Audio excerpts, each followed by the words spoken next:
안녕하세요, 허밀입니다. 어느덧 2020년 12월이네요. 오늘은 다섯달을 했던 한 해를 마무리하며 그동안 무료한 일상을 즐겁게 해주었던 네이버 웹툰이 지나온 길을 돌아보고 정리해보는 시간을 가져볼까 합니다. 그동안 연재된 작품 수만 해도 수백여 개에 이르기 때문에 모든 작품을 정리할 수는 없으나 최대한 반영하고자 하였습니다. 다소 주관적이라도 양해해 주시길 바랍니다. 웹툰이란 단어가 등장한 지 벌써 약 15년이 지났습니다.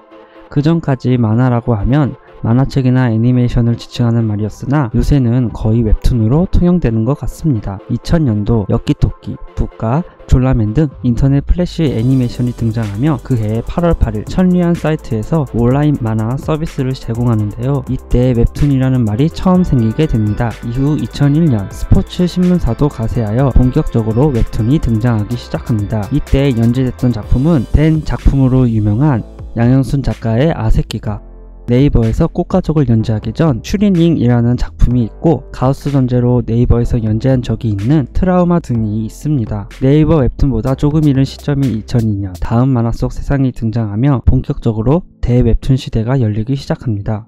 전설의 시작, 최초 연재 2005년 12월 8일 김진태 작가의 바나나걸을 시작으로 네이버 웹툰 플랫폼이 정식 출범합니다. 그 후 엄친아라는 유행어를 창조한 볼방환상곡, 수사구단, 입시명문, 사립정글고등학교 등의 네이버 웹툰의 시조새, 마음의 소리, 노블레스, 어서오세요 305호에, 정열맨, 와라 편의, 첨단화체 김창남, 지금 우리 학교는 연민의 굴레, 이렇게 추억의 웹툰이 등장하며 네이버의 입지를 다지기 시작합니다. 도전 만화도 이때에 생겼네요. 반면 다음 만화 속 세상은 강풀 작가의 등장에 힘입어 타이밍으로 선풍적인 인기몰이를 하게 됩니다. 이 작품은 가장 영화로 보고 싶은 웹툰 1위에 선정되며 승승장구하는데요. 이에 그치지 않고 그의 작품이 줄줄이 히트하기 시작합니다. 아파트, 바보, 순정만화, 그대를 사랑합니다, 이웃사람, 26년 등등. 생활의 참견 작가는 강풀 작가의 아마추어 시절 시나리오를 보고 대작이 나타났다며 회고하였습니다. 이처럼 초창기 웹툰 플랫폼은 흥하게 성장하고 있었으나 현재와 달리 당시에 더 우세했던 건 다음 만화 속 세상이었습니다. 네이버는 저연령층의 독자층이 더 많았고 가벼운 내용의 작품 위주였으나 다음은 성인들을 대상으로 깊이 있고 짜임새 있는 스토리물이 많아 영화와 드라마와 같은 2차 창작물로도 꽤 진행되었기 때문이죠. 한 일화로 조석 작가는 네이버 웹툰에 연재하기 전에 부동산 사이트 연재와 네이버 웹툰 연재 제의 중 하나를 선택해야 할 상황이었다고 합니다. 고심 끝에 더 페이를 쳐주었던 부동산 연재를 거절하고 네이버의 마음의 소리를 드디어 연재하게 되는데요. 현재도 가끔 그때 부동산 사이트를 선택하는 끔찍한 악몽을 꾸곤 한다고 합니다. 이 일화는 아직 네이버가 지금과는 다르게 대대적인 인기를 얻기 전이라는 것을 잘 보여주는 것 같습니다. 네이버는 지치지 않고 끝없이 작품 발굴에 힘써 주옥같은 작품들을 배출합니다. 신의 탑, 시즌 더 트랙, 갓오브 하이스쿨, 이렇게 대작이 등장하며 탄탄하게 웹툰 팬층을 확립해 갑니다. 기안84, 주호민, 이말년도 이때 등장하는데요. 야후 웹툰 3대장, 천만 관객의 주인공 주호민 작가는 짬, 무한동력을 끝으로 야후와 계약 종료 후 네이버에서 신과 함께라는 전설을 낳게 됩니다. 침착맨 이말년 작가의 이말년 시리즈는 야후와 네이버 동시에 연재하다 2010년 12월 31일 이후 야후에서 네이버로 이적합니다. 또한 2011년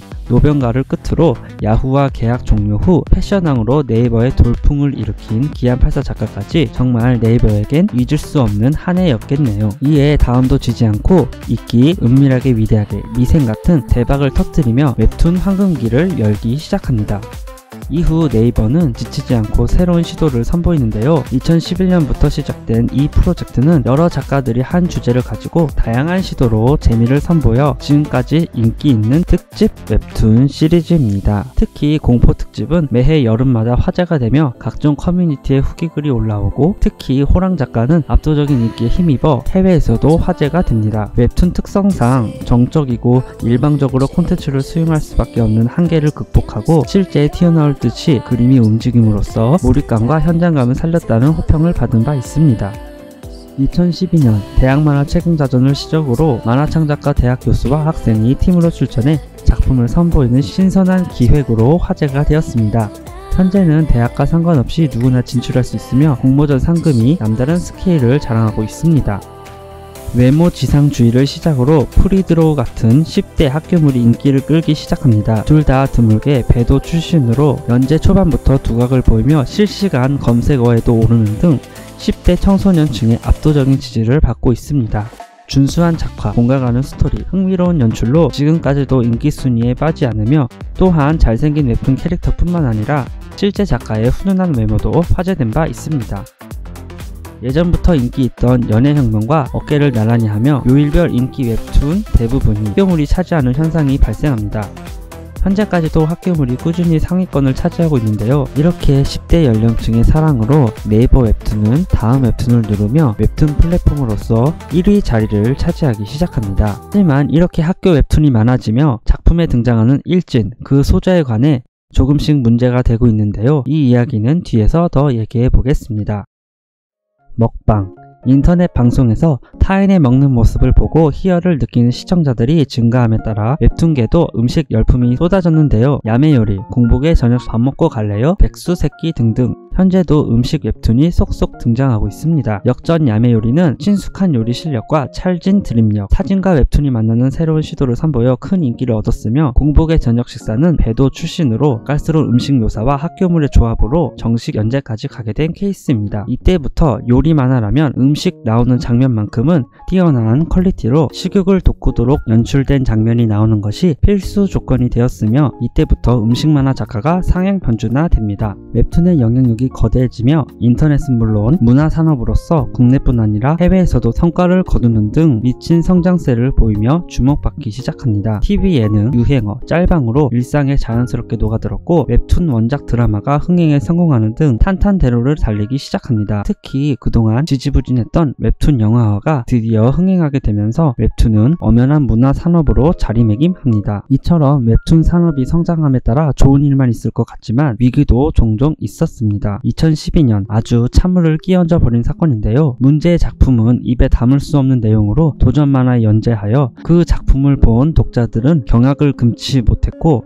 결국 문제 작품은 삭제 처리되었으나 네이버는 그동안 전 연령이 볼 수 있는 사이트 관리 책임에 대한 비난을 피할 수 없었습니다. 이에 2012년 6월 21일 YTN, MBC까지 대대적인 뉴스 보도에 등장하며 논란이 있었습니다. 결국 네이버는 정식 사과하며 모니터링 인력을 충원하겠다고 발표하며 사건은 일단락되었습니다. 학교 웹툰물이 꾸준히 인기 최상위권에 상주하고 있는 만큼 그 인기가 실로 대단합니다. 그러나 몇몇 장면에서 그들의 행태, 즉 일진의 행태를 마치 바람직한 모습인 양 정당화하는 모습이 노출되어 비판을 받은 바 있습니다. 학교 생활에 있어 주도적으로 반 분위기를 이끌며 인기 있는 학생들이 언제부터 일진이 되었을까요? 돈을 뺏거나 악의적인 폭력과 같이 경계해야 할 행동들이 마치 잘 노는 학생들의 전유물처럼 표현되는 것은 지양되어야 할 것입니다. 하지만 네이버 측에서는 별다른 조치 없이 비슷한 장르의 작품을 계속 업로드하고 있습니다. 워낙 인기도 많아 그러려니 할 수 있지만 이에 대해 장르가 너무 편향적이고 획일화됐다는 평을 듣기도 했습니다. 현재는 다행히도 더 다양한 장르를 선보이는 시도가 보여지고 있습니다. 그러나 문제는 또 있었습니다. 바로 배도 시스템인데요. 네이버 도전 만화는 2006년부터 꾸준히 서비스되었으나 그곳에서 정식 연재되는 작품은 아주 극소수. 웹툰계의 양대 산맥이었던 네이버와 다음, 그 치열한 경쟁 속에서 네이버가 드디어 다음을 꺾을 무렵 그 안에서 고통받는 존재들이 있었습니다. 은하는 2009년 연재 시작으로 2016년까지 무려 7년이나 배도에서 연재한 최장수 작품이었습니다. 인기도 많아 업로드 때마다 여느 정식 웹툰 조회수 못지 않은 작품이었는데요. 그럼에도 불구하고 아무리 조회수가 많이 나와도 네이버가 선택하지 않으면 무일푼으로 무기한 연장되는 아마추어 신세였습니다. 독자들은 제발 네이버가 데려가라고 호소했지만 모두 허사였습니다. 그럼에도 불구하고 인기 있는 배도 작가들이 네이버를 떠나지 못하는 이유는 따로 있었습니다. 바로 다음 정식 연재 작품보다 네이버 배도 작품이 더 조회수가 많을 때도 있었기 때문입니다. 이렇게 플랫폼의 압도적인 트래픽 차이로 네이버의 선택을 기다리며 고통받는 배도 작가들은 아무 지원도 못 받고 생활고로 허덕일 때 이에 네이버는 배도 조회수로 돈 벌고 있는 상태라 여론은 좋지 않았습니다. 이때 등장한 레진 코믹스는 배도에서 썩고 있기 아까운 작품들을 레진 코믹스에 대거 영입하였습니다. 월 200만원을 보장하며 그동안 등한시되었던 웹툰 작가들의 복지를 생각하는 플랫폼으로 대두되었으며 그로 인해 화제가 되었습니다. 이후 웹툰 산업이 성장함에 따라 제2의 네이버를 꿈꾸며 우후죽순 웹툰 플랫폼이 등장하였는데요. 레진 코믹스를 시작으로 CJ, 올레케이트 등 대기업도 동참하여 웹툰 춘추 전국 시대가 열렸습니다. 결국 네이버는 2016년 여론을 의식한 덕인지 포텐업이라는 지원 프로그램을 개시하였고 배도에서 작품을 선정하여 2개월마다 600만원을 제공해주는 파격적인 모습을 보여주고 있습니다. 배진수 작가의 금요일은 화려한 작화는 아니지만 흡입력 있는 스토리 덕분에 팬층이 두텁고 한번 보기 시작하면 작화는 그닥 문제되지 않을 정도로 몰입력이 뛰어난 작품으로서 인정받고 있는데요. 웹툰 초창기부터 강풀 같은 선례가 있는 만큼 그림이냐 스토리냐로 나뉠 때 결국 재미만 있으면 된다라고 암묵적인 합의가 이뤄진 것 같습니다. 그만큼 그림을 정식으로 배우지 못해도 누구나 창작자가 될 수 있어 지금까지 잘 성장해온 웹툰이지만 그동안 불거졌던 문제가 속속 나타나기 시작했습니다. 일부 웹툰은 연재가 장기화될수록 스토리 전개, 캐릭터성 붕괴 등 그 한계가 여실히 드러났는데요. 만화에 일가견 있는 PD와 지속적으로 관리를 받는 출판 만화와 달리 웹툰은 체계적인 시스템이 부족해 그 한계가 드러났습니다. 전문적인 트레이닝을 받지 못한 일부 작가들, 만화 전문 PD의 부재 등 일부 작가의 미숙한 실력이 드러나 빈축을 사기도 했습니다. 특히 지지부진한 진행으로 캐릭터가 등장하기까지 10몇 화가 지나가는 등 기다리다 지쳐버린 독자들이 속출하기도 했습니다. 또 어이없는 결말로 작품 전체를 말아먹는 경우도 발생하여 끝내 유종의 미를 거두지 못한 작품도 생기게 됩니다. 통상적으로 출판 만화 작가들과 비교해서 일부 웹툰 작가의 짜잘한 작품, 전투 장면이 전혀 와닿지 않고 마치 춤추는 것 같다거나 트래식 논란, 인체 비꾸 등등 그림 실력에서 기본기가 꾸준히 논란되었으나 그 과정에서 그림 못해도 돼 웹툰이니까 라는 다소 의미심장한 광고도 생겨 논란이 된 바 있습니다. 이때 웹툰 연재 그림체와 고컬 일러스트 그림체를 가진 일부 작가들이 재조명 받는 계기도 되었으나 대부분은 비난의 대상이 되어버려 안타까운 상황이 연출되었습니다. 웹툰의 급격한 성장으로 수익성은 상승했지만 그 껍데기만큼 기본 내실을 다지지 못했다는 지적도 다수 받았습니다. 그 외에도 인성 논란으로 트위터 물의를 일으킨 일부 작가도 등장하였습니다.